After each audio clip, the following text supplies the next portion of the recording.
In this video, we are going to be analysing Rite, ticker RAD. Now, interesting one, up 15% on the day. There wasn't any earnings of sorts. I couldn't really see why it was pushing up so much. I mean, if we go through the news on even Think or Swim, again, there's nothing here. It just says surges. There's no reason for this move. Again, if you saw anything, let us know in the comments, but nothing really stood out, at least not enough to warrant this kind of move. Again, this could have just moved off what we had today. We had the PPI result, so if you go over to the S&P or really any index, you will see how this moved coming into it. Again, we did actually live stream this trade if you wanted to see how we were trading it, which was getting, well, we obviously wait for the result, and again, PPI tends to be a fade, and by that, all that means is you kind of play against the move. We saw it move up for 5 minutes, and then that was the absolute peak, and then obviously faded back down to that level. That was the majority of the trade. Once we hit that, again, things to observe. Once we hit that level, we just sunk. So again, observe this. How does it react to PPI? May provide you some good trades, so you don't even just have to focus on the individual stock, but you can be looking to trade things like SPY, or even moving over to the futures on these kind of news releases, because again, these can make much more than a singular stock trade as long as you know how to start trading them. But anyway, on Rite, again, somewhat following the overall market, it kind of gapped up again. This could have just been down to the PPI, and now starting to fade as the market's getting a bit weaker as well. But what are going to be our key levels and what are we focusing on? Because Rite did actually hit a level on this. I did actually get a nice intraday day trade on this. Again, I have already kind of closed out by now. It was just kind of more of a scalp trade. But at 429 and 436, these were our first deviations on both the 4-month, on the 6-month and the 1-year chart. Now, if we go to the intraday chart, what happened at this level? Came here, faded. Back to VWAP, that was a trade I took, that was a target. Again, nothing crazy. You can see it's a, well, actually a 4% move, quite nice. Did trade that through option. I think we made about 25-30% on them. Relatively easy to be able to trade that, and again, didn't trade this retest, but again, it provided that same opportunity if you missed the original one, and even traded at a divergence, which would have just made that reason for entry even nicer. Again, that's on a 1 minute, but imagine, even if you're focusing on the 15 or the 5 minute, you had that exact same pattern. So that's kind of just what the intraday move was. Again, I can provide trades. Again, I like to just state this, even if you're not going to be able to see it for the trade.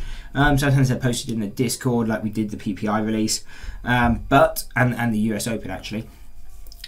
But they're just things you can observe in the future. If you know where these levels are, you can look to trade that same way if you like how it plays out and you've done your own testing to make sure that it works. But now, if we break this and continue up, we would be looking at 890. If we break that, we're looking at 1017/1050. Again, use those as zones when those levels are so close together. Then we're looking at $12, 12.87, and a final level at 15.50.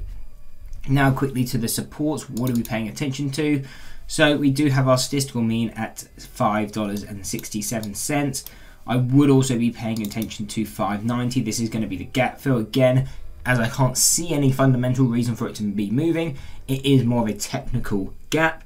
And what do you expect to happen with technical gaps? You expect them to get filled. Usually they happen on the day. Doesn't seem like that's going to happen on Rite today. So instead, I would just be waiting. It might happen in the next few days. Wait for that fade down to that level. And again, it may provide actually a good long bias opportunity. That tends to be how you trade gap fills. You can either trade to the gap fill, or what I actually prefer is playing the reversal of the gap fill. So coming into 590, probably something I'd be getting to look a bit more long bias. And again, I wouldn't need a big stop. 5-10 cents, that's all you need. If it breaks through there, it's most likely going to fail. So you can have, literally a point of upside for risking 5 to 10 cents. I mean, a 10 to 20 risk to reward. I mean, well, 10 or 20 risk to reward. I'm never going to complain with that kind of upside, and that's why one of the big trades I do are these gap fills. It especially works really well if you're looking on the futures market on things like the gilt, which is a UK 10-year. So those are going to be the key supports. Again, if we do continue even lower, we're looking at 460, the 405, and if we break that 52-week low, we do have further down levels at 250, 186 and 83 cents. So these would be the key levels. Again, do you need to pay attention to them? all? No, only ever pay attention to where we are now. We're currently at 495. So the only level you need to pay attention to is, can we break 427? Again, I wouldn't trade the reshort of this level. We've already done the big move off here. That provided the short entry. Now, if we retest it, again, I'd be waiting more for that break. If we can break over, test it as a support and hold, that's a good indication, and then my key focus would be on a move to 890. On the other hand, if we continue to fade or we retest and start to fade, whatever it is, I would be kind of looking to stay out of the stock around anywhere, or maybe trade the 590 if that fails. And the 590, again, that would be more of a long bias move because it's a gap fill. But if that breaks, I wouldn't be looking to trade the 570 level because, again, that's statistical mean, or the 461 because they're both statistical means. This is where we expect price to reverse to. That's why we tend to trade to it, not off of it. So instead, if I was looking to start taking Rite long, in more of an oversold area, $4.05 would be that first level I would be paying attention to. Anyway, that is the main focus and the breakdown on Rite. If you did enjoy the video, why not drop a like and subscribe and check out one of these 2 analysis videos.